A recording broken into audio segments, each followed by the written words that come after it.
أعوذ بالله من الشيطان الرجيم بسم الله الرحمن الرحيم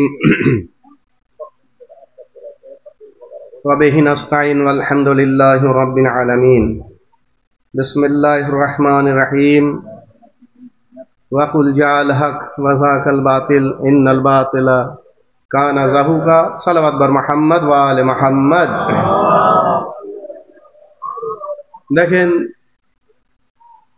দুই একটা কথা খুব সংক্ষিপ্ত সময়ের ভিতরে কোনো ভূমিকা নেইনি।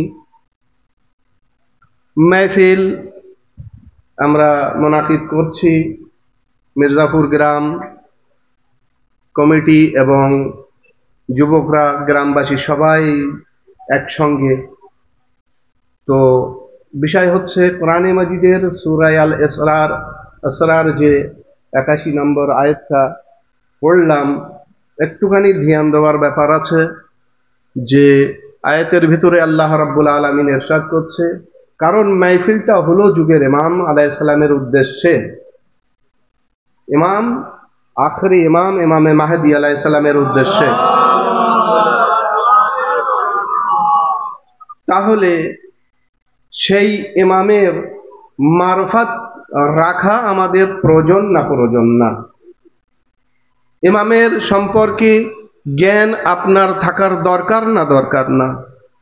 যদি আপনি আপনার ইমামকে ভালো তো বাসেন, বিস্তারিত কথা অনেক চারিদিকের কথা আছে, আমি সেসব দিকে যাব না, সোজা দুই একটা কথা বাস এতটা কথা বলবো, হক আর বাতিলকে আমাদের আলাদা করে চলতে হবে, তারপরেই আমাদের জিন্দেগির সঠিক জায়গায় আমরা দাঁড়িয়ে থাকতে পারবো বা সঠিক রাস্তায় আমরা চলতে পারবো।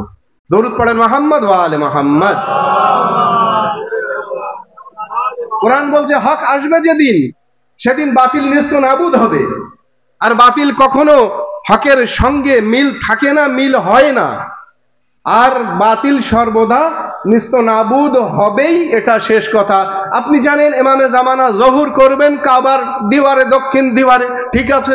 তখন ওখান থেকে যে ডাক দেবে আপনি সেই ডাকের সাড়াটা কেমন ভাবে দেবেন বলেন?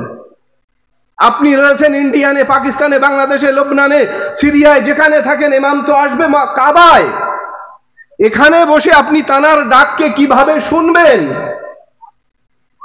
বলেন? ঠিক এই রূপ ভাবে শুনবেন। দেখেন তানার হাতে তলোয়ার সেদিন থাকবে। এই জন্য সমাজকে, নিজের পরিবারকে, নিজের এরিয়াকে এই রূপ ভাবে তৈরি করার প্রয়োজন আছে যে যেদিন সেদিন শিয়া, সুন্নি, হাম্বলি, শাফি, মালিকি, দেওবন্দি, হিন্দু, মুসলমান কোনো কিছুই নয়, যে ইমাম ভক্ত হবে সে ইমামের তলোয়ারের মধ্যে থেকে বেঁচে যাবে। আর যদি ভক্ত ইমামের না হয় তাহলে সে কিন্তু বাঁচতে পারবে না। তাই যেই হোক না কেন, তো ইমামের এই হক আদায় করার জন্য আমাদের বোঝার দরকার কি ইমাম কি আছে, তানার মর্যাদা কি আছে। বাস একটা কথা ইমাম বলছেন, হে আমার চাহনে বলো। আমরা কতটা ইমামের সঙ্গে কথা বলি, হে আমার মাননে বলো, শোনো তোমার বিপদ, তোমার মুশকিল, রাতে যখন তুমি বিছানায় যাও আমার সঙ্গে সরগোশি, উর্দু থেকে বলে মাওলানা সরগোশিয়া করো, ইয়ানি আমার সঙ্গে কথা বলো। কথা বলার পরে দেখো, আমি সেই তোমার কথা শোনার পরে সকাল হতে না হতে আমি নারজিসের লাল ইমামে মাহদি আলাইহিস সালাম, তোমার যদি সকাল না হতে হতে আমি সম্পূর্ণ না করি তাহলে আমাকে নারজিসের লাল বলো না। আপনি বুঝতে পারছেন সেই ইমামের মাহফিল। তার মানে আপনার সামনে পরস্পর সব শায়ের হযরত এবং ওলামা সব থাকবে ইনশাআল্লাহ।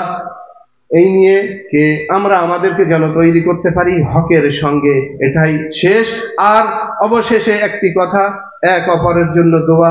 আল্লাহ রাব্বুল আলামিন পেরেশান হালদেরকে যেন পেরেশান দূর করে, এবং যারা যারা এই মাহফিলে শরীক হয়েছে, যেভাবেই শরীক হয়েছে, আল্লাহ তাদের মাহফিলকে কামিয়াব করুক ইনশাআল্লাহ, এবং ইমামে জামান আলাইহিস সালাম যেন কবুল করে নেয়। ওয়া আখিরু দাওয়ানা আলহামদুলিল্লাহি রাব্বিল আলামিন। সালাওয়াত মুহাম্মদ ওয়া আলি মুহাম্মদ।